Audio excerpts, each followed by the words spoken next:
चलो क्या है, किसी सर्कल के अंदर, सर्कल किस फिगर को बोलते हैं, उन पॉइंट ऑफ कलेक्शन को सर्कल बोला जाएगा जिसकी किसी फिक्स पॉइंट डिस्टेंस हमेशा कैसी रहेगी बेटा, सेम। कैसी रहेगी, सेम। और उस फिक्स डिस्टेंस को क्या बोलेंगे, radius. Radius of the circle. और उस फिक्स पॉइंट क्या बोलेंगे, सेंटर ऑफ द सर्कल।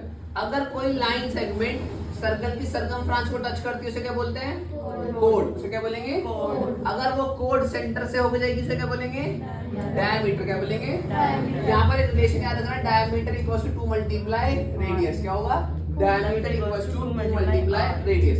अगर कोई लाइन सर्कल को कट करती है उसे क्या बोलते हैं, सीकेंट ऑफ द सर्कल। क्या बोला जाएगा, सीकेंट ऑफ द सर्कल। अगर कोई लाइन सर्कल के टच होकर चल जाती है तो क्या बोलते हैं इसको, टेंजेंट। अगर कोई लाइन सर्कल को टच नहीं होकर जाती ना करती उसे क्या बोलते हैं, नॉन इंटरसेक्टिंग लाइन। क्या बोलते हैं, नॉन इंटरसेक्टिंग लाइन। इस टेंजेंट के बारे में इस चैप्टर में हमने पढ़ना है कि टेंजेंट के में क्या क्या चीज आती है। जैसे सबसे पहले किसी सर्कल पर कितने टेंजेंट ड्रॉ करे जा सकते हैं, किसी सर्कल पर कितने टेंजेंट ड्रॉ कर सकते हैं, आप कहेंगे इनफाइनाइट मैनी, कितने भी टेंजेंट, हर एक पॉइंट पर क्या होगा, एक टेंजेंट ड्रॉ हो जाएगा।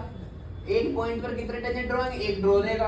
अब कितने पॉइंट मिलकर बना हुआ है, इनफाइनाइट पॉइंट से मिलकर बना हुआ है, तो इसलिए कितने टेंजेंट ड्रॉ कर सकते हैं, किसी सर्कल पर कितने टेंजेंट ड्रॉ कर जा सकते हैं, इनफाइनाइट। लेकिन अगर मैं स्टेटमेंट को चेंज कर दूं, किसी सर्कल पर किसी फिक्स्ड पॉइंट से कितने टेंजेंट ड्रॉ कर सकते हैं, दो बोलेंगे PA और PB।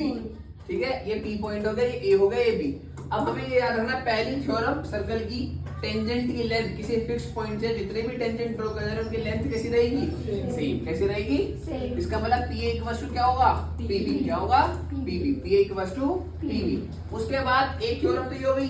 दूसरी थ्योरम क्या है, किसी सर्कल के अंदर अगर हमें किसी फिक्स पॉइंट से दो टेंजेंट ड्रॉ करे और ठीक है, अब इस यहाँ पर सेंटर है, अब सेंटर से इस टेंजेंट को मिलाने वाली लाइन, मतलब जो रेडियस और उस टेंजेंट वाले पॉइंट को जो कितने डिग्री पर एंगल बनाएगा, हमेशा 90 डिग्री। कितने डिग्री का एंगल होगा, 90। एंगल हमेशा कितने डिग्री का होगा, 90 डिग्री।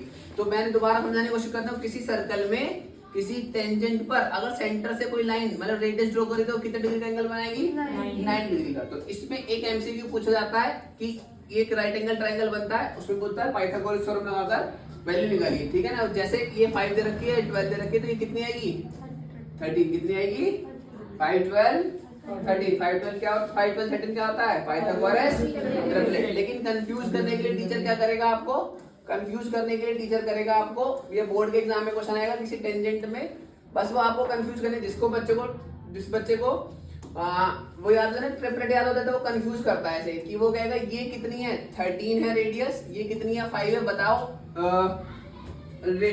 क्या नाम है, हाइपोटेनस कितना होगा। तो हमारे दिमाग में सेट होता है 5 12 13, तो ट्रिपलेट होता है।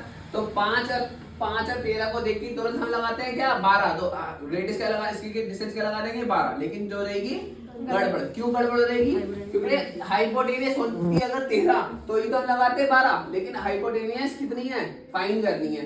तो हाइपोटेनियस फाइंड करने के लिए हाइपोटेनियस का square equals to perpendicular square plus base square, that will be hypotenuse square. Perpendicular है 13 का स्क्वायर और बेस है 5 का स्क्वायर, इन दोनों को ऐड करके क्या कर देंगे, अंडर रूट में लिख देंगे। क्लियर होगी बात, ये हमारी क्या निकल कर आएगी, हाइपोटेनियस निकल कर आ जाएगी। तो एक क्वेश्चन इस पर आता है। दूसरा, किसी सर्कल में अगर हमने अभी बात बनाई थी, यहाँ ये टेंजेंट हो गया और एक ये टेंजेंट हो गया, तो इन टेंजेंट की लेंथ कैसी है, सेम। कैसी है, सेम।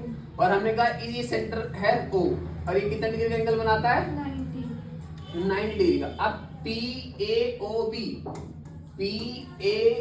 एक क्या बन गया, क्वाड्रिलेटरल। क्या बन गया, क्वाड्रिलेटरल। अब एंगल A और एंगल B का सम कितना हो गया, 180। और ये भी 90, ये भी 90, तो बचे हुए दो एंगल P और एंगल O का सम कितना होगा, 180। ये याद रखना है आपको, जो टेंजेंट से मिलने वाला पॉइंट है और उन रेडियस से जो मिलने वाला पॉइंट है उनका सम कितना होगा, 180। एंगल P और एंगल O का सम कितना होगा, 180। एक इस पर क्वेश्चन आएगा, ठीक है।